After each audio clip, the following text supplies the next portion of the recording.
한번 생각해 보세요.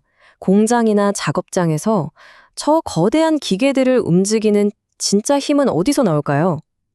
바로 이겁니다. V벨트. 이게 뭐 별거냐 싶지만 사실은 여러분 사업의 성패를 좌우할 수도 있거든요. 오늘 그 비밀을 한번 파헤쳐 보죠. 자, 그럼 바로 본론으로 들어가 볼까요? 이런 질문 어떠세요? 아마 현장에 계신 분들은 이거 내 얘긴데 하실 거예요. 그 비명 같은 소리 들어보셨죠? 기계가 우리한테 필사적으로 보내는 신호. 과연 정체가 뭘까요? 만약에 이 신호를 그냥 무시하잖아요?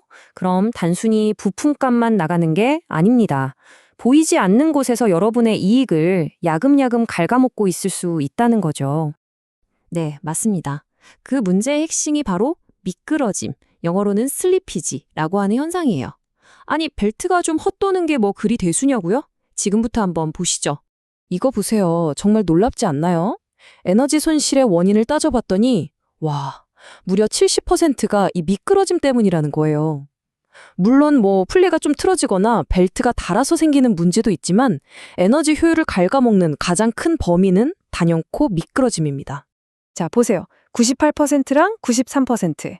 에이, 겨우 5% 차이인데 뭐 이렇게 생각하실 수도 있어요. 그죠? 근데 말이죠. 1년 내내 하루 24시간 돌아가는 공장 설비에서 이 5%는요. 정말 어마어마한 전기요금 차이로 돌아옵니다. 결국 핵실은 이거예요. 관리를 잘하는 게 곧 돈을 버는 기술이다. 이 말입니다. 근데 이게 단순히 전기세 문제로 끝나면 차라리 다행이죠. 이 미끄러짐이라는 게 꼭 도미노 같아요. 연쇄 반응을 일으키거든요. 에너지가 낭비되면서 열이 발생하고 그 열이 부품을 뜨겁게 달구고 결국 어떻게 되겠어요? 부품이 못 버티고 고장나 버리는 거죠. 그러다 결국엔 생산 라인이 멈춰버리는 정말 최악의 상황까지 가게 되는 겁니다. 자, 근데 너무 걱정만 할 필요는 없습니다. 정말 다행인 건 기계는 절대로 갑자기 죽지 않는다는 거예요. 고장나기 전에 꼭 우리한테 신호를 보내거든요. 나 아파요. 나 좀 봐주세요. 하고요. 물론 뭐 이런 비싼 장비로 진동 분석하면야 정확한 원인을 기가 막히게 찾아내겠죠. 근데 사실 오늘 제가 진짜 하고 싶은 말은 이겁니다. 우리한테는요, 이것보다 훨씬 간단하면서도 강력한 도구가 이미 있어요. 바로 우리의 눈과 귀입니다. 굳이 전문가가 아니더라도 평소랑 뭔가 다른데 하는 걸 알아채는 것만으로도 수많은 사고를 막을 수 있습니다. 자, 이 표 한번 보세요. 이건 그냥 이론이 아니라 당장 현장에서 써먹을 수 있는 아주 실용적인 진단 가이드예요. 예를 들어볼까요? 기계에서 막 끼익 하는 날카로운 소리가 들려요? 그럼 뭐겠어요? 딱 나오죠. 아, 벨트가 미끄러지고 있구나. 장력부터 봐야겠다. 이렇게 바로 답이 나오는 거죠. 바닥에 검은 고무가루가 막 쌓여 있다? 그럼 미끄러짐이나 정렬 불량을 의심해 봐야 하고요. 이렇게 증상과 원인, 그리고 해결책을 연결해서 생각하는 게 정말 중요합니다. 지금까지 우리가 살펴본 문제들 있잖아요? 그 원인의 원인을 계속 파고 들어가다 보면 결국 딱 하나의 단어랑 만나게 됩니다. 그게 바로 장력입니다. V벨트 관리의 시작과 끝은 이 장력 조절에 있다고 해도 과언이 아니에요. 이야, 이 문장 하나가 정말 모든 걸 다 말해주네요. 부족한 장력은 가장 흔하면서도 가장 비용이 많이 드는 V벨트 문제다. 그러니까 이게 너무 흔하니까 원래 그런가 보다 하고 넘어가기 쉬운데 사실은 그게 돈을 제일 많이 잡아먹는 주범이라는 거죠. 장력 관리가 왜 외줄타기라고 하는지 이 표를 보면 딱 이해가 되실 겁니다. 왼쪽을 보세요. 장력이 너무 약하면 벨트가 헛돌면서 열이 나고 에너지는 줄줄 새죠. 그럼 꽉 조이면 될까요? 오른쪽을 보시죠. 너무 팽팽하게 조이면 베어링이랑 모트 축에 무리가 가서 더 비싼 부품들이 아작이 나는 겁니다. 그러니까 너무 느슨하지도 너무 팽팽하지도 않은 그 황금 같은 스위트 스팟을 찾아야 하는 정말 정교한 작업인 거예요.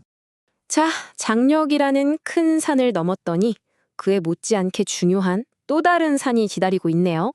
바로 풀리의 정렬입니다. 사실 이 둘은 뗄래야 뗄 수 없는 관계거든요. 풀리, 정렬, 불량. 말이 좀 어려운데 쉽게 말해서 두 개의 풀리가 일직선으로 딱 맞지 않고 살짝 삐뚤어져 있는 상태를 말해요. 이렇게 되면 벨트가 한쪽으로 쏠리면서 한쪽 면만 집중적으로 닳게 되겠죠?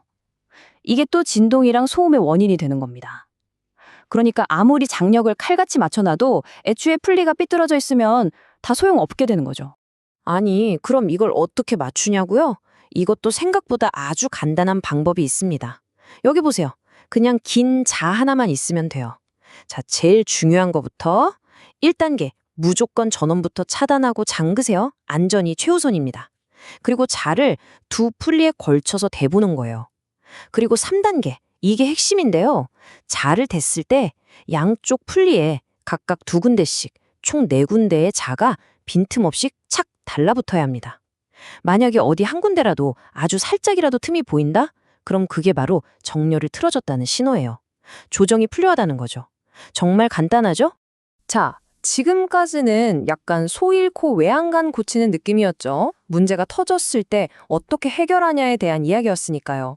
이제부터는 한 단계 업그레이드해서 아예 소를 잃지 않는 법, 즉 예방에 대한 이야기를 해보겠습니다.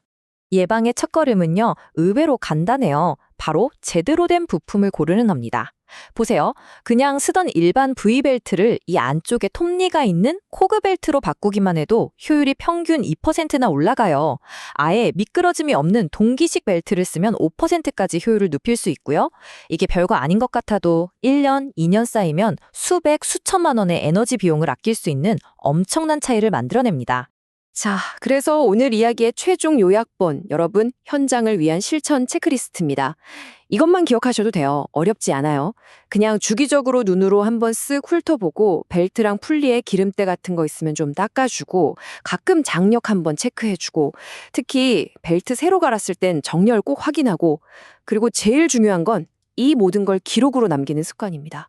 이 사소한 습관들이 모여서 여러분의 소중한 장비를 지켜주는 가장 든든한 방패가 되어줄 겁니다. 자, 오늘 이야기의 마무리는 이 질문으로 하고 싶네요. 현장에서 들리는 그 끼익 하는 소리, 만져보면 느껴지는 뜨끈한 열기, 미세한 떨림, 이런 것들은 그냥 짜증나는 소음이나 문제가 아니에요. 어쩌면 기계가 우리에게 필사적으로 말을 걸고 있는 건지도 모릅니다. 나 좀 살려달라고요. 그 목소리에 귀를 기울이는 것, 바로 거기서부터 모든 변화가 시작되는 겁니다.